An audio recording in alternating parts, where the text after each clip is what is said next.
जय हिंद दोस्तों। तो आज हमारा सी टेट का पेपर और आज हम एक ही शो में पूरी वीडियो करेंगे। तो क्वेश्चन फर्स्ट क्या है, निम्नलिखित में से कौन सा निरंतर और व्यापक मूल्यांकन का समर्थन करेगा? तो इसका आंसर क्या आएगा? मानकीकृत बुद्धि परीक्षण। अगला क्वेश्चन है, शिक्षकों को बच्चों के साथ काम करते समय लगातार अपने स्वयं के दृष्टिकोण और पूर्वाग्रहों की जाँच करनी चाहिए। समस्या समाधान की प्रक्रिया कार्यात्मक स्थिरता से बाधित है। तो यहाँ पे हमारा ऑप्शन जाएगा ऑप्शन नंबर 3, ए सही है लेकिन आर गलत है। क्वेश्चन नंबर 3, गणित में अपने खराब अंकों के बारे में बताते हुए अभी कहता है मुझे अंकों की समझ नहीं है, अभी अपने प्रदर्शन का कारण किसको ठहरा रहा है? तो यहाँ पे अभी के प्रदर्शन किसका? किस्मत को। अगला क्वेश्चन है, लेव वाइगोत्स्की के सिद्धांत के अनुसार छात्रों के सीखने के अनुभव को बेहतर बनाने के लिए निम्नलिखित में से कौन सा अनुशासित दृष्टिकोण है? तो यहाँ पे हमारा ऑप्शन जाएगा ऑप्शन नंबर 3, छात्रों को कोई सहायता नहीं देना और उन्हें अपने दम पर संघर्ष करने के लिए छोड़ देना। क्वेश्चन नंबर 5, निम्नलिखित में से कौन सा कथन प्रगतिशील शिक्षा में शिक्षक की भूमिका का सबसे अच्छा वर्णन करता है? यहाँ पे हम जाएंगे ऑप्शन नंबर 1 के साथ। क्वेश्चन नंबर 6, हार्वर्ड गार्डनर को दी गई बुद्धि की अवधारणा का निहितार्थ अर्थ है। तो हार्वर्ड गार्डनर की क्या है? यहाँ पे हम जाएंगे ऑप्शन नंबर 2 के साथ। विच ऑफ द फॉलोइंग, निम्नलिखित में से अवधारणा के रूप का कौन सा क्रम बच्चों की संज्ञानात्मक क्षमताओं के उत्तरोत्तर विकास के अनुसार है? तो यहाँ पे हम जाएंगे ऑप्शन नंबर 3 के साथ।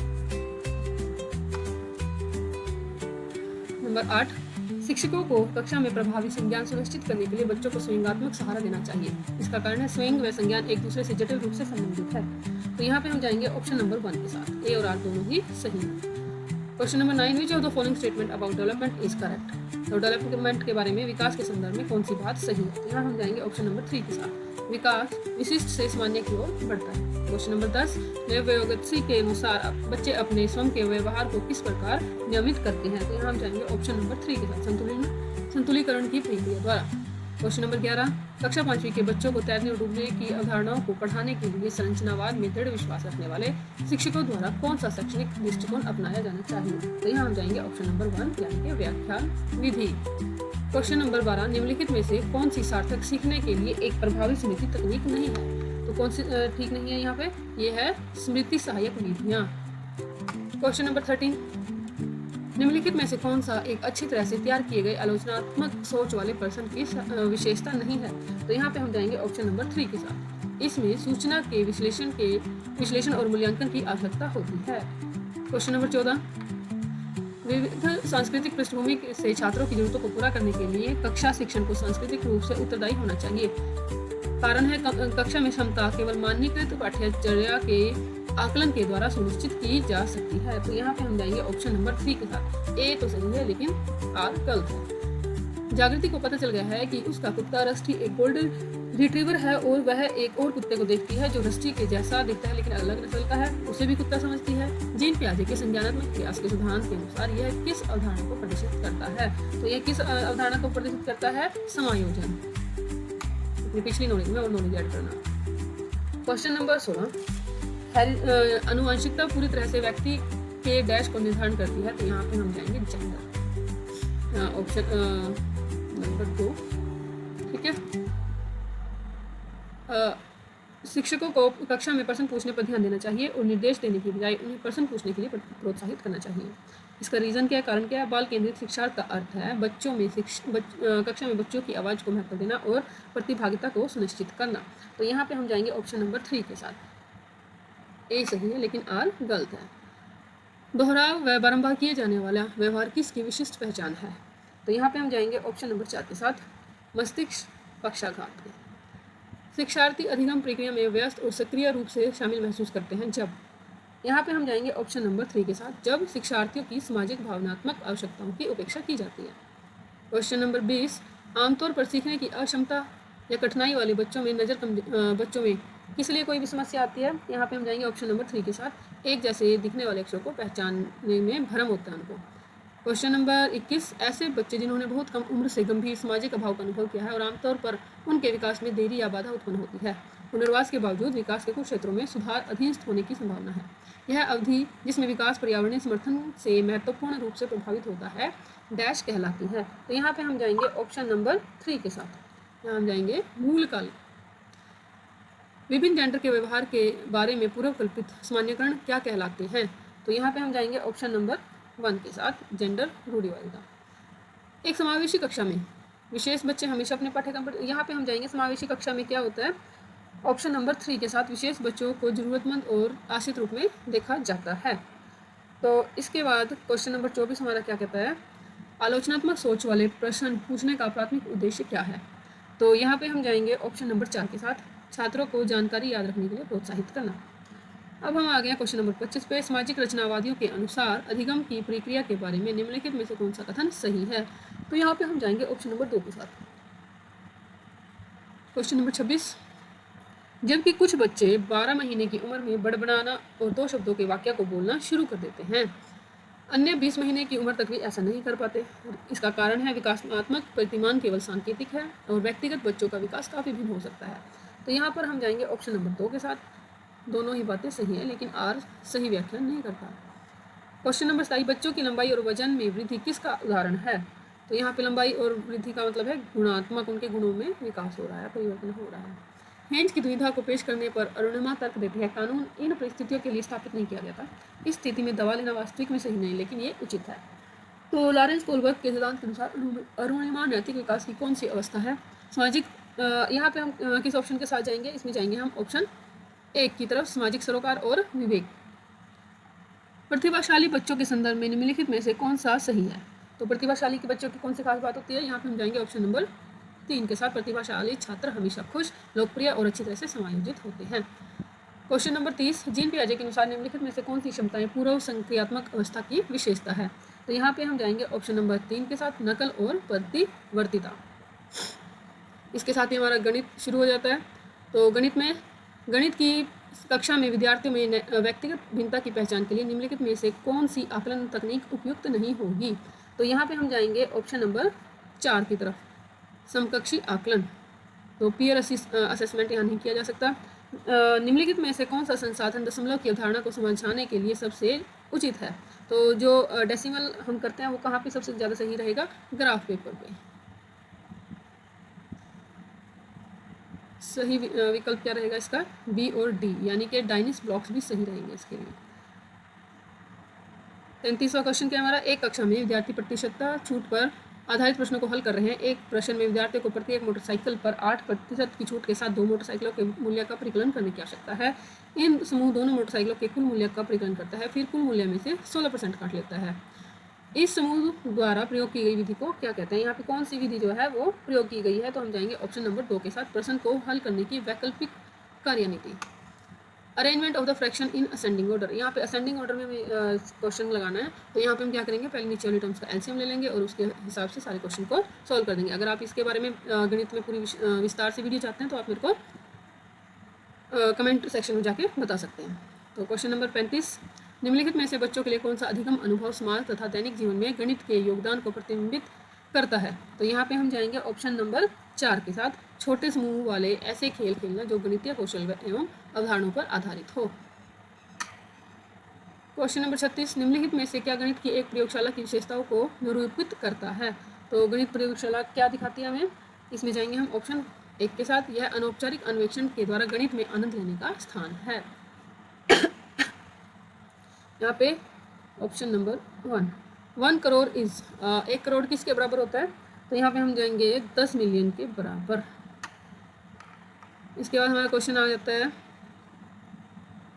यहाँ पे किसी सप्ताहांत के में एक दंत चिकित्सालय में मरीजों की संख्या इस प्रकार थी। इस तालिका के आधार पर गलत कथन चुनिए। तो जिस तरह आप यहाँ पे देख रहे हैं, सोमवार को इतने, मंगलवार को इतने। तो यहाँ ऑप्शन नंबर यहाँ पे पूछा है उसने हमसे, क्या पूछा है, आंकड़ों का परिसर 27 है, अधिकतर दिनों में मरीजों की संख्या। तो यहाँ पे हम जाएंगे ऑप्शन नंबर 4 के साथ। तो आंकड़ों का परिसर 27 है, नहीं, अधिकतर दिनों में मरीजों की संख्या 30 है, नहीं। तो यहाँ इन सब का जो जोड़ है वो कितना आ रहा है, 200 आ रहा है। क्वेश्चन नंबर 39, निम्नलिखित में से किन भारतीय गणितज्ञों को संख्यात्मक विश्लेषण के संस्थापक के रूप में माना जाता है। तो यहाँ पे हम जाएंगे ऑप्शन नंबर 3 के साथ, ठीक है। तो ऑप्शन नंबर 3 क्या कहता है हमें, कि भास्कराचार्य और वाराहमिहिर ये दोनों ही गणित के संख्यात्मक विश्लेषण के संस्थापक हैं ये सारे के सारे ही गणित के। एक अंडे का द्रव्यमान लगभग इतने ग्राम है, 2 दर्जन अंडों का द्रव्यमान कितना होगा। तो यहाँ पे हम 65 को 2 दर्जन मतलब 24 के साथ गुना करके देख लेंगे और हमारा आंसर क्या आएगा, हमारा आंसर आएगा ये। अगला क्वेश्चन, सौम्या ने 13 जनवरी 1992 को नौकरी करना प्रारंभ किया है। 31 मार्च 2023 को उसने सेवानिवृत्ति ले ली। उसकी नौकरी की अवधि, तो यहाँ पे नौकरी की अवधि निकालनी है। तो यहाँ पे अगर आप इस क्वेश्चन को डिटेल में समझना चाहते हैं तो कमेंट करके मुझे ज़रूर बताइएगा। तो यहाँ पे हमारा ऑप्शन 2 बिल्कुल सही जाता है। 2 angle of triangle are this, एक त्रिभुज के 2 कोण 50 डिग्री और 30 डिग्री है। तीसरा कोण क्या होगा, तो 180 में से दोनों कोणों को माइनस कर लेंगे। तो यहाँ पे हमारे पास ऑप्शन क्या आएगा, ऑप्शन नंबर 100। 50 और 30 80, तो 180 में से 80 गया तो 100 आएगा। बुनियादी स्तर के राष्ट्रीय पाठ्यचर्या रूपरेखा NCFFS 2022 में अमूर्त गणितीय अवधारणा के शिक्षण के समय निम्नलिखित घटकों के महत्व पर प्रकाश डाला। तो किस पे प्रकाश डाला गया है, तो यहाँ पे हम जाएंगे ऑप्शन नंबर 3 के साथ। ठीक है, तो सबसे पहले बोलचाल, उसके बाद चित्र देखना, उसके बाद उनको लिखना और आखिर में अनुभव करना। क्वेश्चन नंबर 44, 2 स्तंभ दिए गए हैं, श्यामपट्ट का एक फलक, एक रेखा किरण और इधर 2 अंत बिंदु। ठीक है, यहाँ पे फिर हम किस ऑप्शन पे जाते हैं, यहाँ पे हम हैं ऑप्शन नंबर 2 के साथ। ठीक है, ऑप्शन नंबर 2 के साथ, यानी कि श्यामपट्ट का फलक एक तल का एक भाग निरूपित करता है, एक रेखा ये जाएगी नंबर 2, एक अंत बिंदु। सी किसके साथ जाएगा, सी जाएगा 1 के साथ, 2 अंत बिंदु। एक रेखाखंड के क्या होते हैं, यहाँ पे हम जाएंगे किसके साथ, एक रेखाखंड की निश्चित लंबाई नहीं होती। क्वेश्चन नंबर 45, 22 हेक्टोमीटर और 8 डायमीटर किसके बराबर होता है, तो यहाँ पे हम जाएंगे 4th ऑप्शन के पास। तो कमेंट करके आप मेरे को बता सकते हैं, अगर आपको ये मैथ्स के कोई भी क्वेश्चन में प्रॉब्लम है तो आप मेरे को कमेंट में ज़रूर बताइए, मैं उस पर एक वीडियो बनाऊँगी। तो यहाँ पे हम आ गए x और y का रेशियो, p और q का रेशियो। ठीक है, इन दोनों का जो अनुपात है तो उसके हिसाब से कौन सा कथन बिल्कुल सही निकलता है, तो यहाँ हम जाएंगे ऑप्शन नंबर 2 पे। यहाँ पे ये दोनों भाग कर रखे हैं और ये माइनस कर रखा है। ठीक है, तो यहाँ पे हमारा आंसर क्या आएगा, तो यहाँ पे हमारा आंसर आएगा 2। ठीक है, तो सबसे पहले हम भाग करते हैं और भाग करने के बाद आखिर में घटा करते हैं। क्वेश्चन नंबर 48, सभी संख्याओं के बारे में निम्नलिखित में से कौन सा कथन या कौन से कथन सही हैं, तो यहाँ पे हम जाएंगे ऑप्शन नंबर 2 के साथ। सभी पूर्ण संख्याएं पूर्णांक होती हैं, सभी पूर्ण संख्याएं क्या होती हैं, पूर्णांक होती हैं। सॉरी दोस्तों, इसका ये आंसर नहीं, इसका आंसर आएगा केवल सी, यानी कि सभी प्रेमी संख्याएं वास्तविक संख्याएं होती हैं। क्वेश्चन नंबर 49, कथन गणित उन सत्रों में पदानुक्रमित है जो तार्किक रूप से व्यवस्थित है के लिए निम्नलिखित में से कौन सा उदाहरण है, तो यहाँ पे हम जाएंगे ऑप्शन नंबर 4 के साथ, यानी कि केवल बी। क्वेश्चन नंबर 50, 12,1300 प्लस 2 10 बराबर हैं। तो ये क्वेश्चन कई बार वैसे भी क्विज वगैरह में पूछ लेते हैं। देखो क्या कहा है, एक तो 12,000 कह दिया, 1300 में भी 1000 आता है, 1300, ठीक है, और 2 10, तो यहाँ सारी चीज़ों को हम प्लस कर लेंगे। ठीक है, 12,000, 1300 और 2 10 यानी कि 20।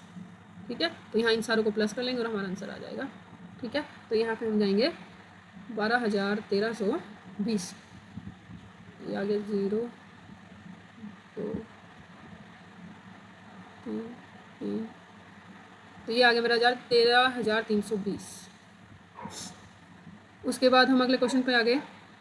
समीकरण पढ़ाते समय शिक्षिका अद्वितीय हल वाले रैखिक समीकरणों की अवधारणा को समझाती है। वह आगे पूछती है, अगर हल कर दिया गया तो आप कितने समीकरण बना सकते हैं।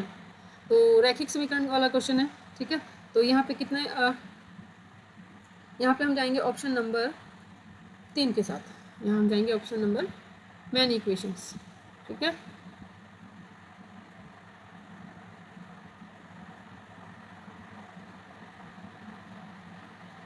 क्वेश्चन नंबर 52, कक्षा 2 के अधिगमकर्ताओं के लिए आधारभूत संक्रियाओं में अभिकलन के लिए निम्नलिखित में से कौन सा सही है, तो यहाँ पे हम जाएंगे ऑप्शन नंबर 2 पे।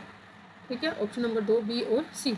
इसमें से बच्चों का अनुमान लगाने की क्षमता समाकलित है और इसमें बड़ी संख्याओं के साथ परिकलन करने की बच्चे की क्षमता समाकलित है। क्वेश्चन नंबर 53, गणित की एक शिक्षक का कक्षा में विवृत एवं संवृत वक्र की अवधारणा पर चर्चा करती है। तो विद्यार्थियों की बेहतर समझ के लिए वह 4 बिंदुओं को एक साथ उदाहरण देती है। अगर वक्र विवृत है तब 4 बिंदुओं की स्थिति, तो यहाँ 4 बिंदु क्या स्थिति होगी, उसमें से 2 सरेखी होनी चाहिए। मुख्य उपागम जिसकी सलाह राष्ट्रीय पाठ्यक्रम चर्चा 2005 में गणित के शिक्षण अधिगम को लेकर की गई है वह है, तो यहाँ हम जाएंगे ऑप्शन नंबर 1 के साथ शिक्षावाद। द मिसिंग नंबर, यहाँ पे हमें क्या जो लुप्त नंबर है वो बताना है।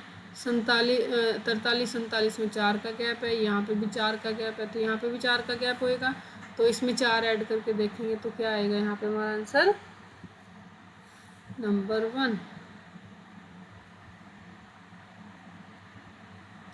गणित कक्षा में शिक्षक भिन्न भिन्न कोणों की अवधारणाओं को समझाता या समझाती है, उसे यह अनुभूति होती है कि कैंची डैश को समझाने के लिए सर्वोत्तम उदाहरण है। कैंची किस चीज़ को समझा सकती है, तो यहाँ पे हम जाएंगे ऑप्शन नंबर 3 पे, यानी कि संगत कोण को भी समझा सकती है, ठीक है, और एकांतर कोण को भी समझा सकती है, क्योंकि कैंची थोड़ी ऐसी होती है ना, ठीक है। तो संगत कोण यानी कि साथ वाला कोण, और एकांतर कोण कौन सा होता है, जो ये और ये कोण होता है, ठीक है। तो क्वेश्चन नंबर 57, राजू के पास प्रत्येक 20 लीटर वाले प्रत्येक 5 बर्तनों में तारपीन का तेल है। इसमें उसने 5 लीटर वाले 10 बर्तनों, 2 लीटर वाले 10 बर्तनों और बाकी 1 लीटर वाले बर्तनों में तेल भरा। 1 लीटर वाले बर्तनों की संख्या बताओ। तो 5 लीटर वाले तेल कितने बर्तन हैं, 10, यानी कि 50 लीटर ये हो गया। 2 लीटर वाले 10 बर्तन है, 20 लीटर ये हो गया, तो कितना हो गया 50 और 20 70, ठीक है। लेकिन यहाँ पे है कितना उसके पास, 20 पंजा 100 है, 70 उसने इस्तेमाल कर लिया, तो बाकी कितना बच गया 30 लीटर। तो यहाँ पे हम किस पे जाएंगे,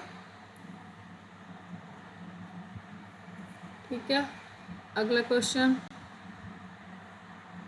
निम्नलिखित में से किस अक्षर की कोई सममित रेखा नहीं है, तो यहाँ पे हम जाएंगे ऑप्शन नंबर 3 के पास, हैज़ नो सिमेट्री, सिमेट्री नहीं है, तो एक्स की कोई सिमेट्री नहीं बनेगी। इसको अगर हम काट देते हैं तो वही पार्ट उसके ऊपर नहीं आ सकता, ठीक है। अगला, यदि 7 डॉट ये इतना है तो स्टार का मान निकालो। अगर इस सारे को सॉल्व करके ये आता है तो स्टार का मान निकालो। पहले 123 को उठा के दूसरी तरफ ले जाएंगे, क्योंकि ये यहाँ गुना हो रहा है, तो इक्वल के दूसरी साइड जाके भाग हो जाएगा। भाग करने के बाद जो कुछ बचेगा उसको इसके साथ हम सॉल्व करके देख लेंगे। तो यहाँ पे हम जाते हैं ऑप्शन नंबर 4 के साथ। The difference between the greatest and the smallest 6 अंकों में, इसमें 6 से बनी सबसे बड़ी और सबसे छोटी संख्या का अंतर बताओ। तो सबसे बड़ी संख्या क्या बनेगी यहाँ पे, यहाँ बनेगी 9 5 3 1 0, और उसमें से क्या माइनस कर देंगे हम, सबसे छोटी संख्या क्या बनेगी 1 0 3 5 9, और इसको माइनस करके देख लेंगे, हमारा उत्तर आ जाएगा। तो यहाँ पे हमारा उत्तर कितना आ रहा है, ठीक है। अगले क्वेश्चन पे जाते हैं। तो यहाँ हम माइनस करके देख लेते हैं। 10 में से 9 गया 1, 10 में से 5 गया 5। यहाँ मेरे को कोई भी इसका उत्तर नहीं मिलता दिखाई दे रहा है।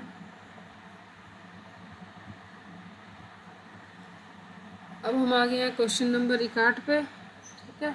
तो क्वेश्चन नंबर 61 क्या कहता है, प्राथमिक स्तर पर ईवीएस को एक एकीकृत दृष्टिकोण में संचालित करने की सिफारिश की जाती है, सबसे उपयुक्त कारण है। तो यहाँ पे सबसे उपयुक्त कारण क्या है, यहाँ पे हम जाएंगे ऑप्शन नंबर 3 के पास।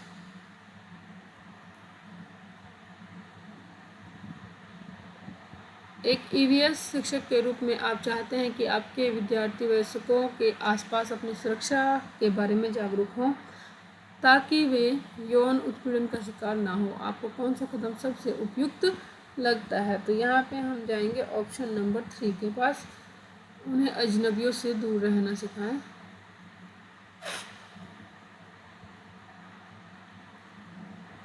रोशनी एक ईवीएस शिक्षिका ने सरसों, हरा चना, बंगाल चना प्रत्येक और मिर्च के प्रत्येक 20 बीजों में से कितने बीज अंकुरित हुए के लिए एक डेटा चार्ट प्रदर्शित किया। उसे समझाने के लिए कहा गया कि विभिन्न बीजों के अंकुरण दर में भिन्नता क्यों होती है।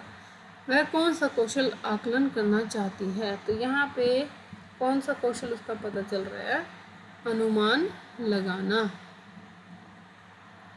क्वेश्चन नंबर 64, तेलंगाना के सापेक्ष गुजरात और बिहार की क्रम स्थितियाँ। तो यहाँ पे हम जाएंगे ऑप्शन नंबर 2 के पास, यानी कि दक्षिण पश्चिम उत्तर पूर्व।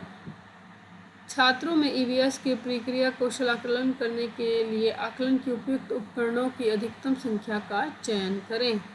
तो यहाँ पे हम ज़्यादा से ज़्यादा कौन से उपकरण यूज कर सकते हैं, ए, बी और डी। तो यहाँ उससे सिर्फ सी को छोड़ा है, चित्र बनाना। 66, किसी केंद्र शासित प्रदेश के एक मानचित्र के एक कोने पर नीचे दिए गए पैमाने को दर्शाया गया है। 1 सेंटीमीटर 155 मीटर के बराबर है। यदि कोई व्यक्ति इस मानचित्र पर दो शहरों के बीच की दूरी इतनी मापता है तो इन दोनों शहरों के बीच की वास्तविक दूरी कितनी होगी। तो यहाँ 1 सेंटीमीटर 155 मीटर है, इसका मतलब इसको 155 से मल्टीप्लाई कर देंगे, गुणा कर देंगे, उसके बाद जो उत्तर आता है, यानी कि यहाँ पे हम जाएंगे चौथे।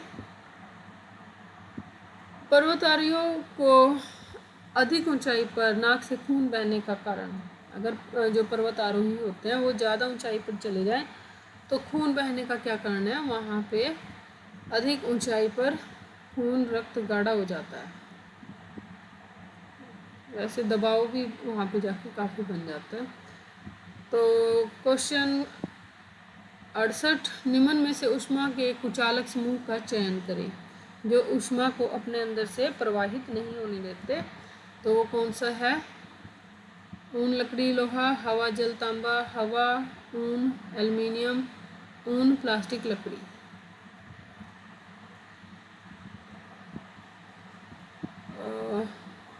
पहले दिन से 10वें दिन तक बीज इस प्रकार अंकुरण में आते हैं। लिखिए। रीता ने अंकुरण का पाठ पढ़ाने से पहले अपने विद्यार्थियों को यह कार्य दिया। वह अपने छात्रों की कौन सी क्षमता का आकलन करने की कोशिश कर रही है। तो यहाँ पे अपनी छात्रों की कौन सी तो यहाँ पे हम जाएंगे ऑप्शन नंबर 3 के साथ, यानी कि अनुमान करें कि अंकुरित बीज कैसे दिखेंगे, निरीक्षण करें और रिकॉर्ड करें, दी गई क्रियाकलापों से निष्कर्ष निकालें। चित्र बनाने का यहाँ कोई काम ही नहीं है। पौधों की एक प्रजाति एक्स है जो बहुत अधिक संख्या में पैदा होती है लेकिन पूरे विश्व में भारत के वायु भाग में ही पाई जाती है। यह किस प्रकार की प्रजाति है। तो पौधे की प्रजाति जो एक्स तरह की है, ठीक है, और भारत के वायु में ही पाई जाएगी, ठीक है। तो यह किस प्रकार की प्रजाति है, तो इसको हम क्या कहेंगे,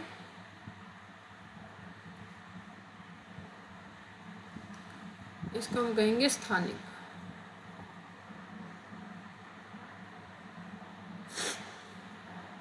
ईवीएस में पर्यावरण अर्थात यहाँ पे हम जाएंगे ए और बी ऑप्शन पे, मानव निर्मित पर्यावरण और प्राकृतिक पर्यावरण। हाथियों के विषय में वह कथन चुनिए जो सही नहीं है। हथनियाँ झुंडों में रहती हैं, एक बच्चे रहते हैं। तो यहाँ पे हम जाएंगे ऑप्शन नंबर 1 के साथ कि हथनियाँ कैसे रहती हैं, झुंडों में रहती हैं। ईवीएस कक्षाओं में मानचित्र पठन गतिविधि छात्रों के कुछ योग्यता और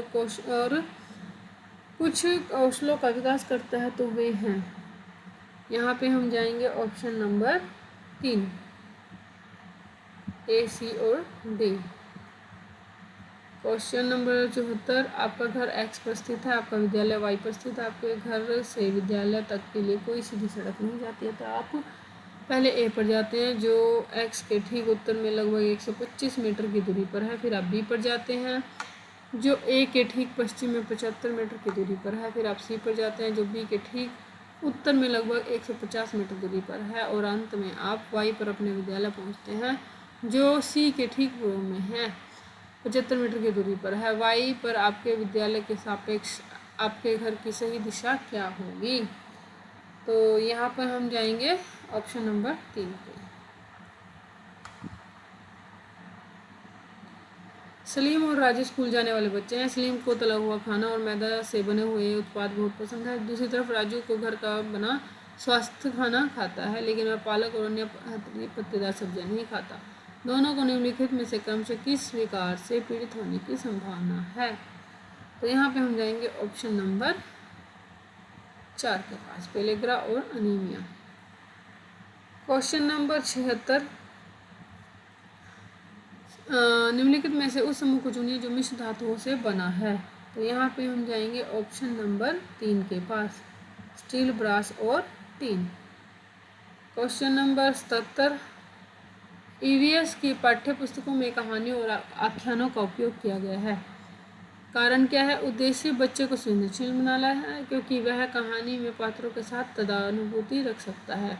पाठ्य पुस्तकों बच्चों को हमारे समाज के भीतर मौजूद व्यापक मतभेदों के प्रति संवेदनशील बनाना चाहिए।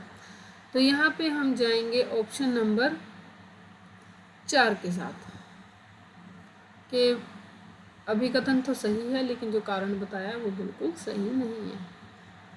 क्वेश्चन नंबर 78, पृथ्वी के आयतन में निम्नलिखित होते हैं, क्या होते हैं? परपटी, मेंटल, क्रोड। तो यहाँ पे हम जाएंगे ऑप्शन नंबर 3 के साथ, कि परपटी होती है, ठीक है, लेकिन क्रोड नहीं, क्रोड भी होती है, सॉरी, मेंटल नहीं होती।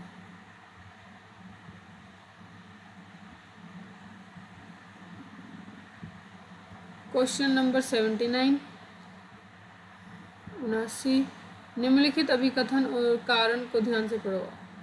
अल बरूनी एवं इब्नुता जैसे यात्रियों ने भारत के विभिन्न देशों की यात्रा की। कारण क्या? यात्राओं से लोगों को एक दूसरे के विचारों को जानने का अवसर मिलता है। तो यहाँ पे हम जाएंगे ऑप्शन नंबर 3 के साथ। एक ईवीएस शिक्षिका अपने छात्रों से कल्पना करके उत्तर देने के लिए कहती है, क्या होता अगर पृथ्वी से सभी पक्षियों को एक साथ मार दिया जाता? ऐसे कौन से प्रश्न होता है? अब सारे प्रश्न काल्पनिक, अब सारी या दार्शनिक। तो इस तरह के क्वेश्चन का मतलब है अब सारी प्रश्न। क्वेश्चन नंबर 81, एनसीईआरटी की 5वीं कक्षा की पाठ्यपुस्तक में झारखंड में रहने वाली सूर्यमणि की एक वास्तविक कहानी है। यह अध्याय आदिवासी जीवन और सूर्यमणि की भूमिका को दर्शाता है। छात्रों के लिए प्रासंगिक अध्याय द्वारा संबोधित सबसे महत्वपूर्ण पहलू का चयन करें। तो यहाँ पे हम जाएंगे ऑप्शन नंबर 2 के साथ, यानी कि बी, सी और डी तीनों सही है। क्वेश्चन नंबर 82, निम्नलिखित में से कौन सा या कौन से पर्वत या पर्वतों की उत्पत्ति ज्वालामुखी से मानी जाती है? तो यहाँ हम जाएंगे फ्यूजमा और आल्प्स पर्वत। क्वेश्चन नंबर 83, नीचे दिए कथनों ए और बी पर विचार कीजिए। कथन ए, कोआ पेड़ की बहुत नीची डाल पर घोंसला बनाता है। कथन बी, वीवर पक्षी 2 पत्तों को सीकर अपना घोंसला बनाता है। तो इसमें से कौन सी बात सही है? तो यहाँ हम जाएंगे ऑप्शन नंबर 4 पे।